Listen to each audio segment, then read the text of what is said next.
Hello, podcast listeners. We know podcasts are a great way to catch up on a program that you may have missed on KSJE, and it's provided as a free service of this radio station. But, KSJE is now listener-supported, and so while you enjoy this podcast, we hope that you'll also take some time to join KSJE. Become a member today. It's quite easy to do. Just go to our website at ksje.com/support and pick the level of support that best matches your budget. Thanks again for listening. Here's your podcast. Joining me this morning in our visual radio studio to talk a little bit about the Connie Mack World Series, which gets underway next week. The general chairman of the Connie Mack World Series is here, Tyson Snyder. Good morning. Good morning. Thank you for being here. Also, Kacy Snyder is here, and she's working with the host families. Good morning to you. Good morning. And also, Kevin Wilcox is here with the Connie Mack World Series Parade. Yeah, good morning, Scott. Good morning to you. Good morning to everybody. Great to have you all here. And it's terrific to have you here to talk a little bit about the series. And Tyson Snyder, let me talk to you first about the series. And you were telling me that you know most of the teams that are coming back to Farmington this year, right? Yes, we do. We know 11 of the 12. So far, we have the Frozen Ropes, D-Bat Elite, Midland Redskins, the Southern California Renegades, the Colton Nighthawks, Phenom Texas 18, 4C Frackers, that's our host organization, the Nashville Knights, Florida Legends, Cheyenne Post 6, and the South Troy Dodgers. Okay. And it sounds like to me some of these teams have been here before. Many of them have been here before, correct? Yeah, absolutely. So the two new ones are the Cheyenne Post 6. They won the Cheyenne qualifier. That was the one that 4C came out of last year. And then we also have Phenom Texas 18, who came out of the Houston qualifier. Got you. And so one yet to be determined. That's one correct. Team, right? So on the 21st, the Enid qualifier will be determined. So we'll know that one pretty close to the tournament the Sunday prior to the kids arriving on Wednesday. Okay. And as you mentioned, the kids, the athletes arrive on Yes, Wednesday. I say kids, sorry. That's all right. I would call them kids too. That's probably not accurate. But it all happens next week, and this is a week earlier than has been the case, correct, for Connie Mack? That is correct. So we bumped it up a week. That was determined by the national organization to better position ourselves nationally. We were losing kids. They'd come in, play a game, play two games, then we'd have to transport them to the airport so they'd get to another national tournament, specifically the area code games. Also, college reporting. So they couldn't play the games through the entire tournament? Well, they couldn't. So they'd come, they'd pitch a ouch. game, two games, they'd leave, or they'd come midway and have to leave. Okay. So also, things are changing from a college perspective where some of the colleges are having the kids report earlier. High school starting earlier. It seems like our summer is just shrinking. So we decided to bump it up a week so it would work better and align better nationally with everyone's schedule. And seems to be, right? I think so far so good. And yeah, we've had good feedback, and obviously we wouldn't do something like that without kind of testing the waters and talking to the folks and some of the people that have participated in this event in the previous years, and everyone seemed to give us good feedback on that. Right, and I know locally there's always concern about the fair and some other of the events going on locally too, and so this kind of spreads it out from that as well. Absolutely. I mean, even from the athletic trainers that work the Connie Mack World Series, two-a-days for high school football starting. So you got the fair, you have teachers having to report to school. So I think for everyone, it just gives us a little bit more space to enjoy the tournament. Right, and pool play is about the same as before. Little changes there too. So there's some subtle changes. We are still doing pool play. We'll go back to the original format of this tournament prior to pool play that we did in 2017 and 18. It was an 8-team double elimination tournament. Right. Then it went to 10. Then it went to 12. The tournament's getting bigger. Pool play is something that we see virtually at every World Series on the amateur level at this point. So when it was introduced in 17 and 18, 16 teams come in, 8 teams get past pool play based on their performance, and then we go into a double elimination 9-team bracket. What we have been able to do now is take what previously worked with us when we did not have pool play, but what we are doing now is we're doing a 12-team tournament. It will be double elimination, but we are doing a pool play Friday and Saturday, and there will be 3 pools of 4 teams. They will play each other for 2 days. They'll then be seeded, moving in to Sunday's championship bracket that will continue to the following Saturday. I see. Okay. So still plenty of opportunities to see some really great baseball and some really great players, absolutely, right, who are here. And again, this was something that we talked to the Midland Redskins coaches. We talked to these folks that are participating. Bottom line, the kids are the players, are here to play baseball. So they get to play more baseball without the possibility of traveling from Florida or traveling from New York, playing 2 games in pool play and then having to leave. So we got good baseball. We have more baseball, but it's also a good taste of what we did the first 52 years. Sure, and to see those games still at the 3 different locations too, right? As this pool play gets underway, right? Yes, that's correct. So Friday and Saturday we'll have games at Ricketts, Worley, as well as the sports complex. Saturday night the host team is slotted to play at 8 o'clock at Ricketts, so that'll be an exciting game that we're all looking forward to. And then Sunday night the championship bracket begins with a 5:30 and an 8 o'clock game to follow. Okay, all right, very good. And again, those will be updated on the website, I think, and your Facebook page, and Absolutely. Twitter, and all. Yep, we have everywhere. We have all the social formats firing. We have Facebook, we have Twitter, we have Snapchat. We also have our official webpage at cmws.org, where there's links to everything as well as up-to-date stat updates. Okay. Good to know. Very Yes. good. Thank you for being here again. Absolutely. Let me turn to Kacy Snyder, who you two know each other, I think, right? Because Yes, we do. Not for the next couple of weeks. We won't see each other. you very probably much, won't see each but other yes. at all. That's true. I'm glad you're here to at least right. catch up. So that's good. But Kacy Snyder, host family is always a big part of the Connie Mack World Series, and that's what you're in charge of. And so you're still looking for more? We're always looking for more because the community does a great job coming out and helping to support. But, there's some families that are willing to take 4 players. So if those families didn't have to take 4 players and they could take 2 players, of course, we're always going to take any extra families with open arms. Okay. And so what does it requirement to be a host family? I think you need a super huge refrigerator. I know that. Yes. But the other side is a lot of people go out there and they try and buy all this food. Right. And then they realize that, the boys won't eat that. So sometimes I just wait till they get there. Yes. Sure. Because it kind of makes it, what they like. But what they need to do is they need transportation to their games if they have practices. But right now with pool play, I feel like the practices won't be as intense as they have been in the past. They need a nice place to sleep. At our house, the boys bunk up. It's funny. They're used to staying in motels and hotels, so they just all bunk in one room. It's kind of comical. So a lot of people And they don't are like- mind. They don't mind that. They you're don't saying, mind, right? and a lot of So- people are like, "Oh, my house isn't big enough." Honestly, they're used to hotel rooms. It's about them sharing your life with your children or your spouses or whoever it is. It's just about the experience more than anything. Right. And there have been a lot of great stories, I think, about relationships and friendships that have been made from host families with these players who then go on and they maybe go on to the majors and they stay connected to these Farmington families, do they not? Absolutely. And this is our 4th year and we still talk to all of them. They're the first boys that text me on Mother's Day. My birthday. We have a friend that kept years and years ago that he just played the guitar at the player's wedding. I mean, Wow. that's right? amazing. Yeah. What a great relationship. And so if folks would like more information, they can contact you. We've got an email address Yep. that we can show on the screen for folks who are watching us on Yep. Facebook or YouTube, everybody, but it's ConnieMackFamilies@live.com. Yes. One word, Connie Mack Families. Yes, sir. And you will, there's an application, I guess, and We are go doing through the background process. checks this year, anyone over 18. Mm-hmm. But really, they can call us, they can email us. We will get back to them as soon as possible with any questions, concerns.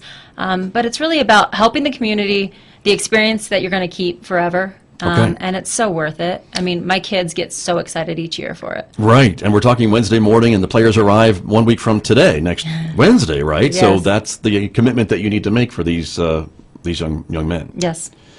and throughout however long they're here at the tournament, I guess, right? And typically they'll stay, and if the team does get out, they typically do go home the next day. And so you may have them for a week, you may have them for a little longer, you may have them for a little less. But I can tell you that once you get them in your house, you don't want them to leave. It's a great experience. And you've been doing it for how long, did you say? 4 years. For 4 years.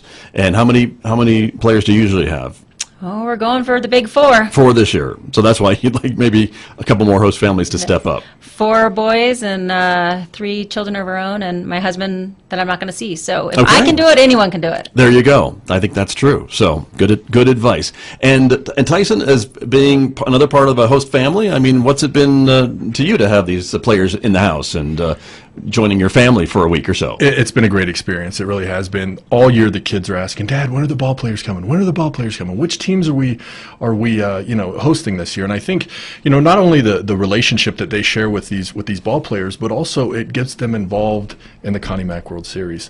And it allows us to show the next generation what we had growing up. And that's really why we're involved, is because we had such a great childhood at Ricketts Park.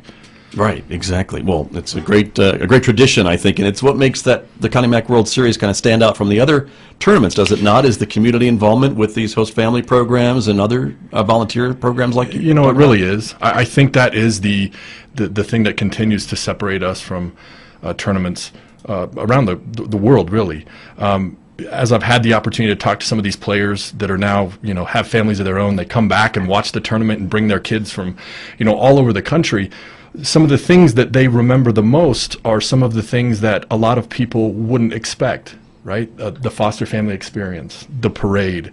It's these things that this community comes together to do that really other baseball tournaments don't even consider, right? They're there to play baseball and that's it. But this is such a community event. It's so deeply rooted in our area. It really is a premier event for those very reasons. Very true. Well, very true. And let me ask you, too, about other volunteer opportunities. Is that still something that you're looking for folks to help with parts of the tournament? I know it takes a small army of people to make this happen for a week and a half. It truly does. If you want to get involved, there's always a place to contribute. Bring your time, bring your love, and bring your passion for this tournament. You can email us at connieMackWorldSeries@gmail.com.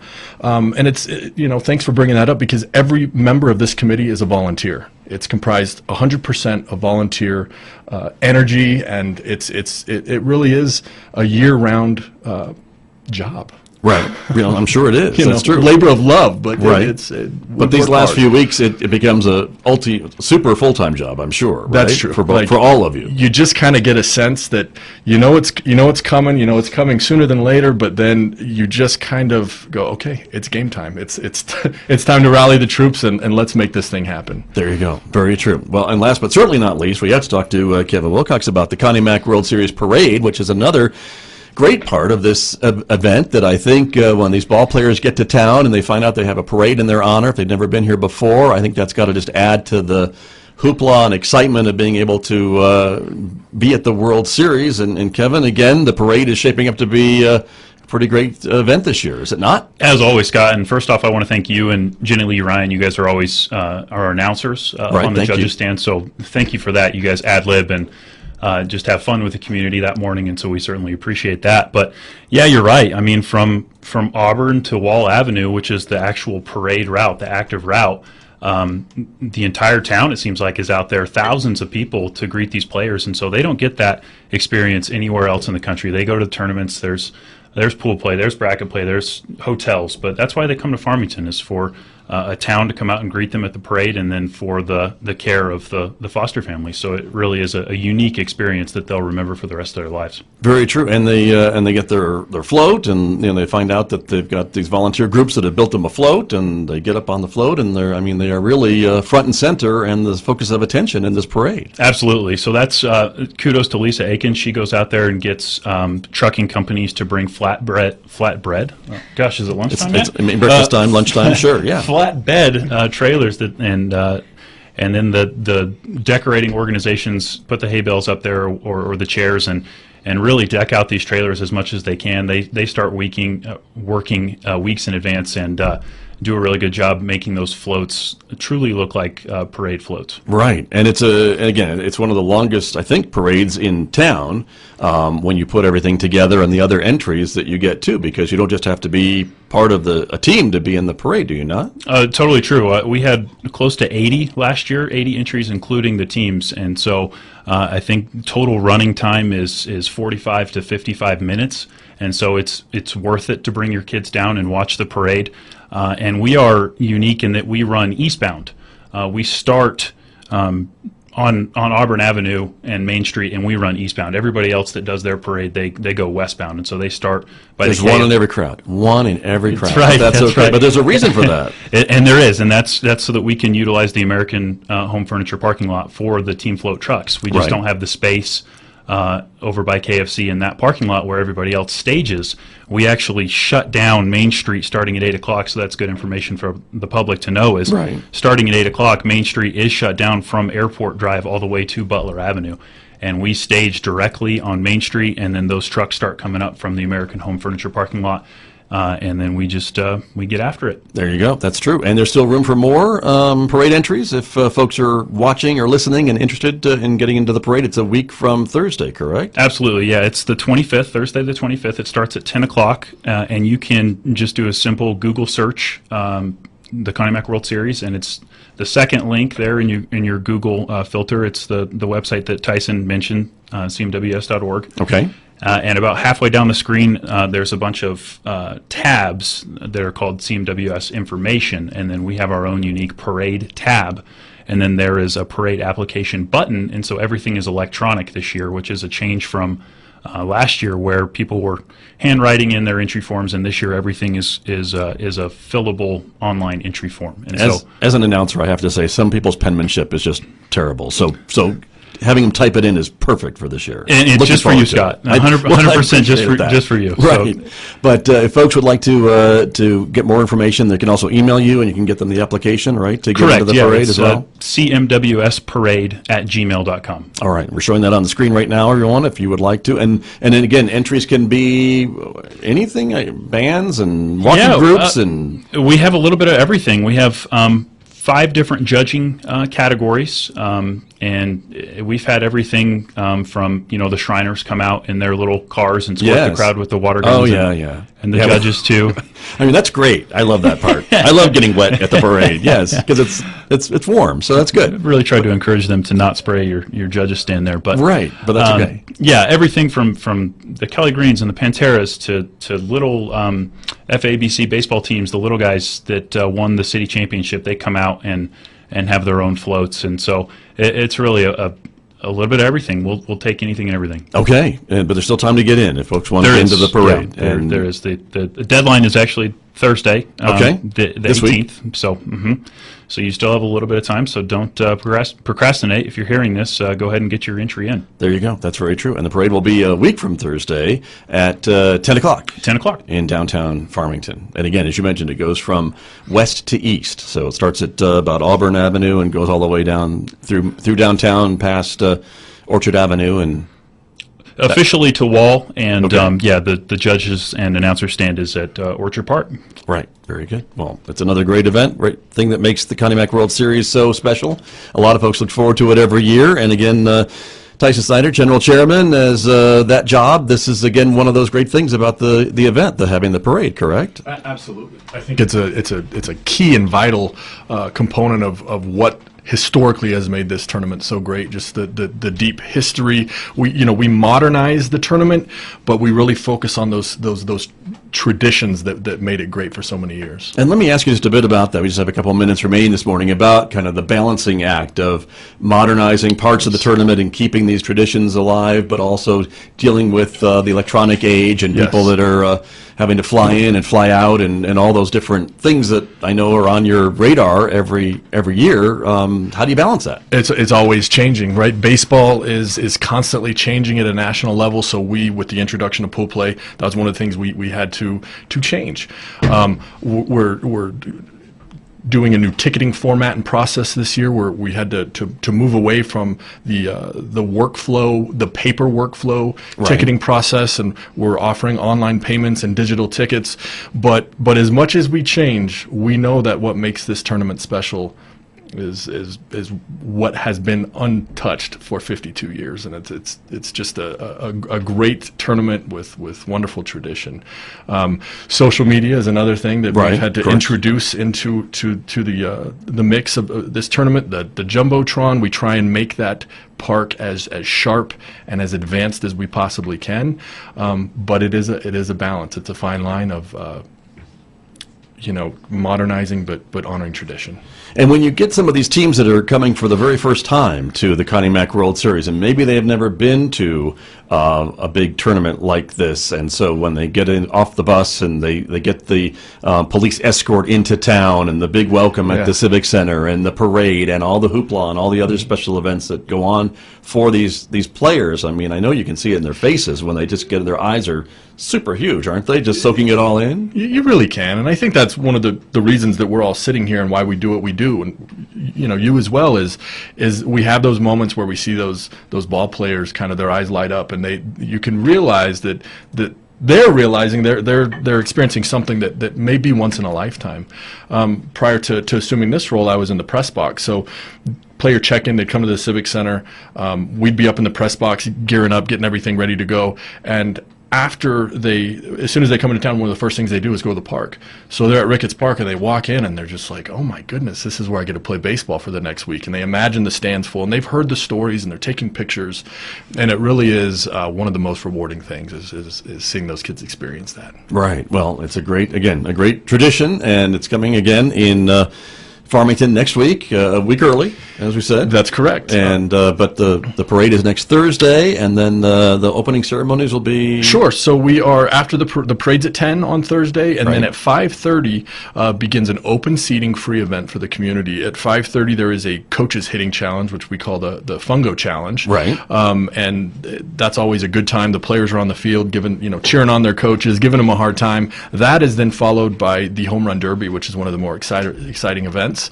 That will immediately be followed by the opening ceremonies. We are inducting one group of individuals and 4 individual members into our Hall of Fame. Those are all local Connie Mack World Series pioneers that really built this tournament and made it possible for all of us to experience. And one of the highlights of that evening is Chevelle Shepard's going to sing God Bless America to kick us off into the rest of the tournament. So we're really excited she's joining us, and we're really honored that we have the privilege of inducting such great individuals into our Hall of Fame. Indeed. And of course, I know Chevelle Shepard keeps a very busy schedule, so to be able to get in on her calendar is a great get as well. Yeah, we're very fortunate. So we're excited about that, and I think it's going to really add to the fan experience, and it's going to be great. And with the Hall of Fame inductions over the past years, again, that has, I think, brought more focus to the history of the tournament and the recognition and the contributions of the people that have helped make it what it is today, don't you think? Absolutely. Moving into this year, we had just coaches and players so some of them former local players, some from around the country, some managers and coaches that have been here for a number of different years over the course of this tournament's history. But this year, we wanted to pay homage to the local folks that really literally built Ricketts Park, right? We have Jim Clay, Doc Jones, Bob Williams, Danny Carpenter, and then a group of men that we call the Original Seven, which are folks that went to Chicago in 1964 to bring the Connie Mack World Series home. Wow. And it's been here for 55 years. Right. And that was I think, if I remember my history correctly, a little bit of a tough sell to get the tournament to come to Farmington, New Mexico, was it not? It was a tough sell. I mean, we were moving essentially from Chicago area to Farmington, New Mexico. Right. And it literally was if you build it, they will come. We local businesses and companies contributed. They welded pipe. They built Ricketts. Talk about volunteerism. I mean, that's it in its essence. Right. So people may not remember after all the renovations that the original Ricketts Park was a lot of oil field pipe and stands and backboards, basically, if I could describe it correctly. Yes, that is exactly right. So when I was telling someone these are the individuals that built this tournament, they literally built the tournament. It was a hard sell, but we had 7 people there. I believe the previous representative, the community of that representative, that was one individual, and we put together a great proposal. We had a year prior we put on the Babe Ruth World Series, right, and that really put us on a national level and showed to the rest of the country that yes, we are a great regional baseball town, but we want to be a great national baseball town. And that's where we've been for the last 50-plus years. That's correct. So there you go.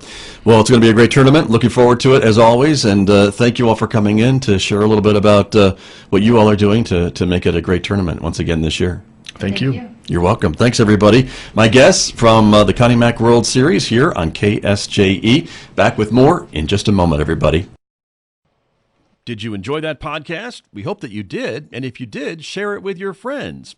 And if you really want to keep podcasts like this coming, please support KSJE. You can do it easily online at ksje.com.